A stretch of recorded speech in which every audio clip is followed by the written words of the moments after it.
మానసిక పరివర్తనతోనే సుసాధ్యమైన లక్ష్యాలను సాధించే శక్తి లభిస్తుందని international Lions Club 320D second vice district governor Lion D Narasimharaju, district cabinet treasurer Lion Marri Praveen అన్నారు. తూప్రాన్ లయన్స్ క్లబ్ ఆధ్వర్యంలో జరిగిన మెంటల్ వెల్నెస్ అవేర్నెస్ ప్రోగ్రాంలో ప్రధాన వక్తలుగా పాల్గొని ప్రభుత్వ రెసిడెన్షియల్ పాఠశాల విద్యార్థుల్లో మానసిక ఉత్తేజం నింపారు. ఈ సందర్భంగా ముఖ్య అతిథులుగా Lions Club president Lion Palledla Ravinder Gupta, leadership chairman Lion Budda Bhagyaraju పాల్గొని వక్తలను అభినందించారు. వక్తలు లయన్ నరసింహారాజు, మర్రి ప్రవీణ్లు మాట్లాడుతూ మానసిక ఆరోగ్యం అనేది కేవలం అనారోగ్యం లేకపోవడమే కాకుండా శారీరక, మానసిక, సామాజిక శ్రేయస్సుతో కూడిన స్థితి అని వివరించారు. మానసిక సమస్యలను గుర్తించటం, బాధపడే వారికి సానుభూతి చూపటం, వైద్య సహాయం పొందడానికి ప్రోత్సహించడం అవసరమని సూచించారు.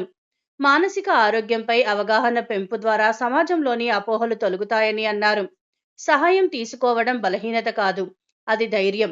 ఫిజికల్ ఫిట్నెస్తో పాటు కొత్త స్కిల్స్ నేర్చుకోవడం, స్నేహపూర్వక సంబంధాలు పెంపొందించడం, కృతజ్ఞతా భావం కలిగి ఉండడం ద్వారా మనసు ఆనందంగా ఉంటుంది అని అన్నారు.